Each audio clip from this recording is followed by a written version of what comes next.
Good afternoon and welcome to 5th Generation Hobby Shop. Welcome to another quick review. Shoutout natin si Sir Art. So, itong i-review natin is the Umarex T4A Tactical Revolver TR50 Gen 2 Caliber 50. This is 7.5 joules. Ayan. 0.50 CO2 powered 7.5 joules Gen 2. So, ito siya. Revolver. 6 rounds. So it comes with the owner's manual, of course, and the maintenance manual. Okay, so again, this is the caliber 50, so you can use, meron tayo ditong bala rubber ball, caliber 50 rubber ball. Yan, meron din tayong Devastator. Okay, so no, this 50 pala. This 50, caliber 50 na ano siya? Para siyang rubberized type. Para siyang rubber. Itong nasa yung pinaka-coating niya is rubber, tapos yung nasa gitna aluminum ball 'yan. Aluminum ball. Then meron din tayong Devastator. Ito naman, plastic. Yung pinaka-coating niya is plastic. Yung bumabalot sa aluminum ball. Itong nasa gitna, aluminum ball yan. Caliber 50 din yan. So, pwede rin siyang balahan ng steel ball, paper ball, kaso wala tayong available. Okay? So, ayan. So, ayan yung barrel niya. Oh, napakalaki. May marking siya dito, T4A TR50 Gen 2. So, si Gen 2, naka-fiber optic sight na. Si Gen 1, hindi pa. Hindi siya. Pero, same 1.1 scale. Nga lang, yung si Gen 2, hindi fiber optic sight. Yun ang naman kaibahan nila. 7.5 joules din yung Gen 1. Then, meron siya ditong serial number and with markings ng Umarex. Ito yung magazine niya. 6-rounder. So, lagyan natin ng rubber ball.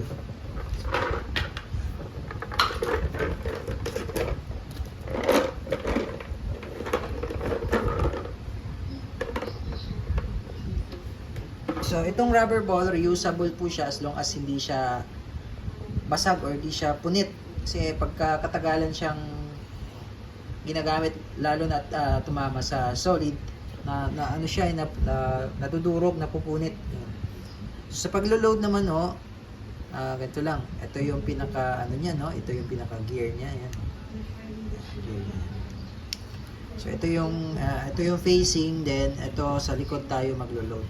Sa likod.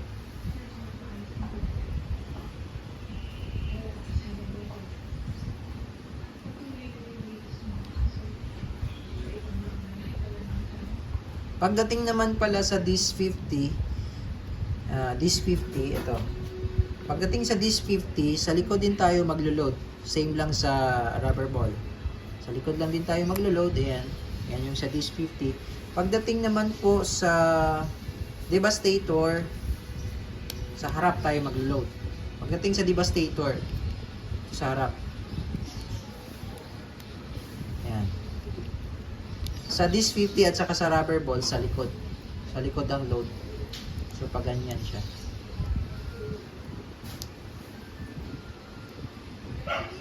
Ayan, pag ganyan. Pwede rin pala paharap. Ayan, pwede rin sa harap. Pwede rin sa harap. Ayan. This 50 tsaka yung ano. So, ang gagamitin natin ngayong pang demo is the rubber ball. Ayan, 6 shots and load. And lock.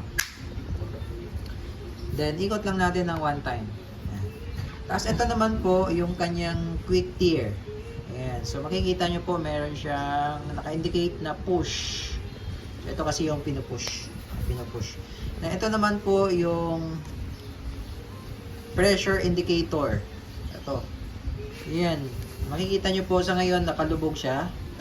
Nakalubog yan. Once na may pressure na, aangat po yan. Aangat. Tapos kulay pula. makikita nyo po, may kulay pula. Aangat siya. So, ibig sabihin, may pressure. So, mayroon siya indicator. Ito yung pressure indicator. So, ito naman yung quick tear cap.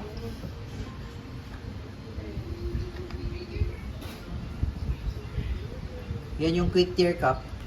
Then, ito po yung CO2.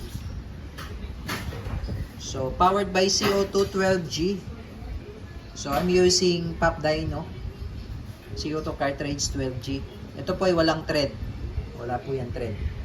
Okay, so sa paglo-load, lagyan lang natin ng silicone oil.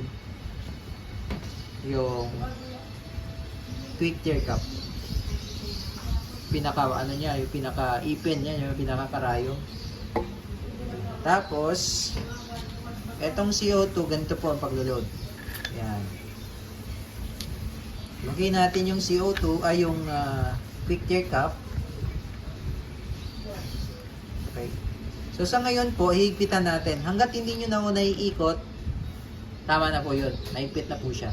So sa ngayon, hindi pa activated yung CO2 na nasa loob. Lagay natin. Hindi pa siya activated. Hanggat itong quick tear cap hindi nakalubog. So pag pinalo natin yan, lulubog to. Pag pinalo natin yan, mabubutas na yung CO2. So, sa ngayon, hindi siya butas. So, okay lang siya. Kung naka-ready lang siya dyan, standby lang siya. So, hanggat hindi nyo siya pinapalo, hindi siya magbubutas. So, yun yung kagandahan dito sa TR50. Ayan. Hindi siya nabubutas. Yung mga ibang unit natin, pag once na pinasok mo na yung CO2 at hinigpitan mo na, wala na, butas na yun. So, kailangan mo na siyang i-consume. So, ito kagandahan nito, naka-ready lang siya. Ready lang.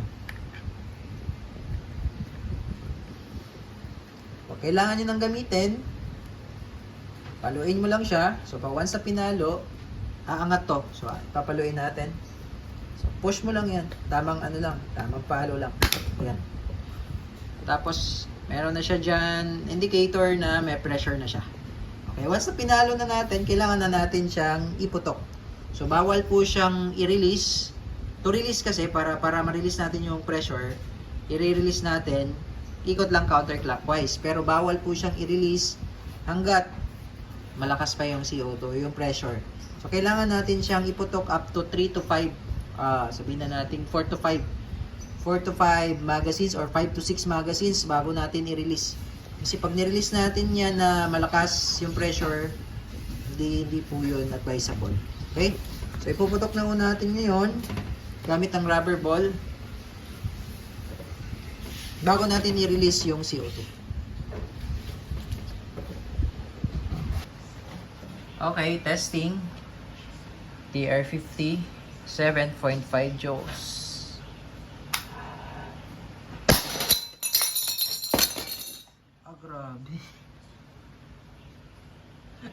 Grabe.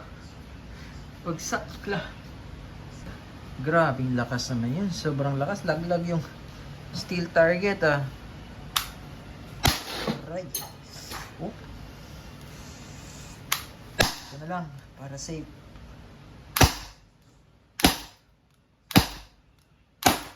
Okay. So 6 shots tayo, sir. First magazine.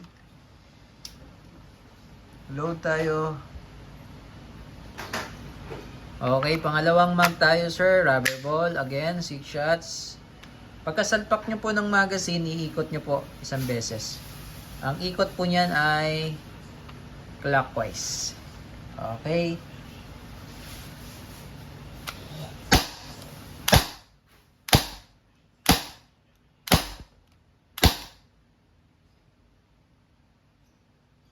Pang third mag tayo, sir. Third magazine.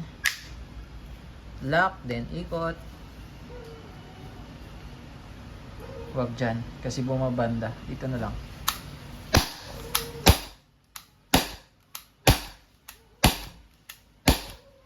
So, nakikita nyo po yung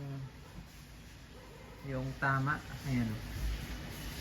Malaki. Caliber 50. So, pang third mag, pang fourth mag tayo, sir. Load lang tayo.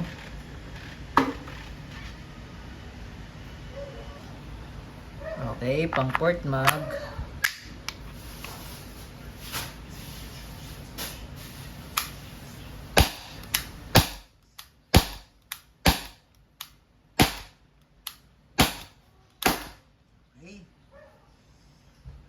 then, proceed tayo pang 5th mag.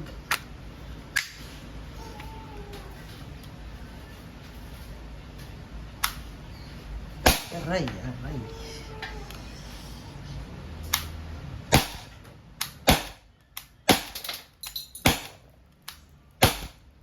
Nawasak na yung target ko. Okay, and then, pang 6 mag tayo. Okay, 6 mags. Pang 6th mag. Yan, ikot lang. Try natin tong ano. Number 7.